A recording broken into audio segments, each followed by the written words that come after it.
Hi there, Lindsay here, the Frugal Crafter. Today we are doing a sketch in watercolor and pen of this cute little creperie I saw on Monhegan Island yesterday. And it was just like a little camper, and they sold crepes out of it. How cute is that? I just thought it was adorable. And I didn't have time to sketch it on location because we were walking back to catch the ferry to the mainland, but I took a couple photos of it because I thought this would be really fun to sketch at home. I did do 6 sketches while I was out on my little Monhegan adventure yesterday, and I just want to try to recapture the magic. Now, I have to be fully honest here. This is my second try at this. My first try, I was going to do an acrylic painting, and it did not go well. It was, I ended up just scraping the paint off the canvas and putting it on my drawing rack to just be toned for a future project because it was that bad. But I thought, well, let me retreat back to my comfort zone, which is watercolor and pens. And I was doing a lot of penning sketching on the island with black pens, and I thought, what if I use something different? Sometimes to get the Jim Jams to go away, you just need to try something different. So I used a pink pen, and this is from a set of pens that I recently got. It's by ArtMe, and there's like a full set of your regular black fine liners, but then it's got .03 fine liners in a bunch of different colors. So I'm like, I'll use the pink one and we'll see how that goes. And by the way, if you'd like a full-time tutorial of this project, you can find it up in Critique Club. I'll have a link in the video description. Critique Club is a monthly subscription where you get 2 new real-time tutorials plus access to over 100 ones that I've posted in the past, a little bit more in-depth than what I can get into on YouTube. And there's also reference photos and other resources there in each class, and then you can follow along in real time if you want. But you can enjoy the time lapse here for free. And yeah, just did basically a loose sketch in pen. I really like the sketching in pen because it forces me to be intentional.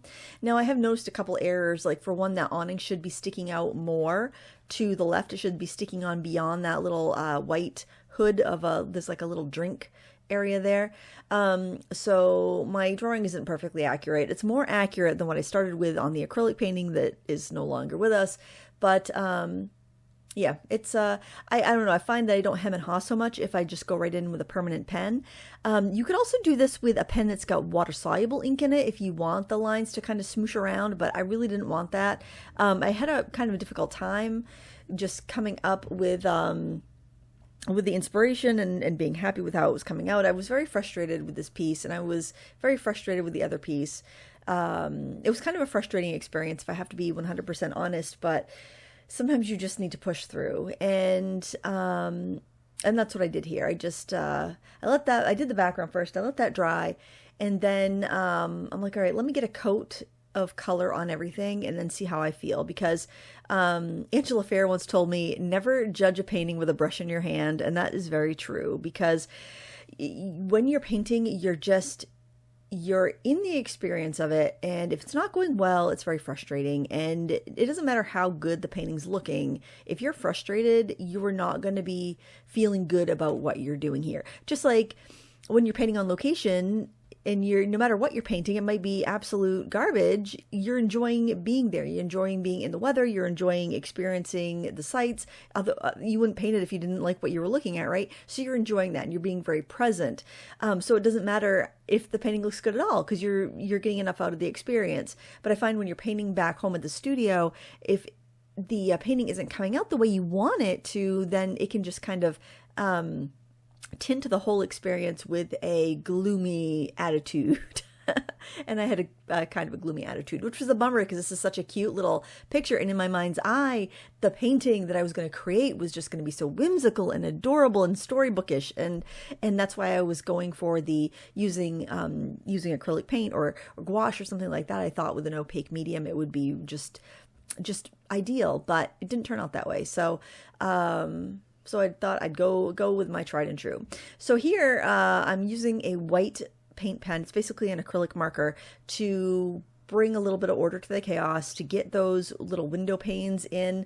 I made a mistake when I was sketching it. I didn't have the body of the trailer long enough, so I had some pink lines in there that are not really where they should be. So I thought, well, I'm just going to do a coat of like a mixed gray over the whole thing. I used ultramarine blue and burnt sienna, and then when that was dry, I went in with the paint pen.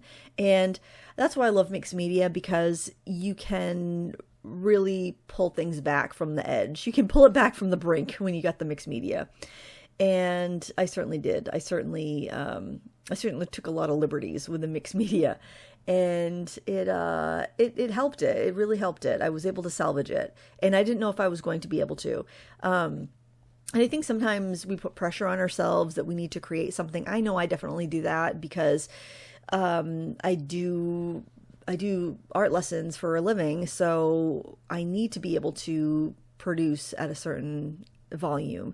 And I was feeling very late coming into it, being the 13th and not having my first critique club tutorial for the month done. And I was definitely feeling a little bit of pressure from that. Not that anybody ever pressures me, but I like to get certain things that was spaced pretty equally. So you've got the prompt at the beginning of the month, and you've got your first tutorial coming in about 10 days, and then you've got the second tutorial coming in towards the end of the month. And I like it paced out. So if people's art supply or art education budget is at $5 a month, then if they do them when they come out, then they're going to be it's like you're getting frequent exercise, basically. And of course, you can go to the back catalog, do as many as you want. You could do 5 tutorials a day if you wanted to.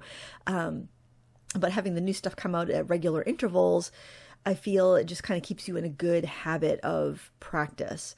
If you're in the group, and I just want it to be valuable for everyone. So yeah, I do get a little bit stressed out if I'm feeling like I'm in a creative dry spell or whatever I'm working on isn't coming out. And it's like, I just did all these sketches I loved on Monhegan. Why can't I make the magic happen in my studio? And I guess it's just, that's how it goes some days. I think part of it is that it was such a nice day outside, and I wanted to get this done first thing so I could go outside and just kind of enjoy the sunshine. And so I think I was kind of thinking about that a lot while I was trying to get it done, and I was putting a lot of pressure on myself, and that never really leads to good art. But we did it in the end. I thought it was cute. There's these little jacks under the trailer, and the trailer's kind of a little bit lopsided, it looks, and there's like cinder blocks holding it up, and people were in there like making crepes and stuff, and it's just kind of like, is it really as crooked as it looks? And I think it might be. I'm not sure, but I just thought it was just adorable. I scrubbed out a little bit of the paint where I had the cinder blocks there just to lighten it up a bit, but I did end up going in with a little color pencil at the end, honestly, to adjust some values as needed. The pens I'm using, like I mentioned, the Art Me set, which is very affordable, just cheap waterproof pens. And then I also had the first pen I went in with a thicker line was the Pentel pocket brush pen, the medium size nib, and the bristles on that, it's a brush nib, but it's bristles rather than a plastic or felt nib. And it's very similar to the bristles on like the Ganza, what are they called? The Kuretake clean color real brush pens. I really like it, and it's got refillable inks, and it's also permanent, so it's not going to smear with your watercolor. I haven't tried it with alcohol marker over it, so I'm not sure if it's compatible with that, but it is compatible with all your water-based media. And the refills are very affordable, so I love that it's not a disposable product. And I believe they offer it in sepia as well. I don't have that color. I would like to get it at some time, but I got the black one and black refills very affordably, and I'm pretty happy that I did. And now I'm just kind of zhuzhing a bit with a little pen, a little colored pencil, just trying to pretty it up a bit, because it went through some really rough stages there. But in the end, I think it's pretty cute. And just being a few hours separated from creating this, I'm feeling better about it. When I was painting this, I was like, oh boy, I don't know. I decided to put a little tip jar in there for the workers to get a little tip for their college fund. Most of your little food trucks and stuff, cafes will have little tip jars there. So I thought it was kind of a fun touch, and just a little detail that I could add to improve it a bit. But there you have it. Like I said, if you liked the real-time version of this, it's up in Critique Club. I'll link that down below. Here's a look of it all finished. I think it's pretty cute. The palette creperie, I was calling it crappery for a while because I was not happy with it, but there you go. It's pretty cute. And I thank you so much for watching this time lapse on YouTube. I hope you have a very wonderful day. And until next time, happy crafting.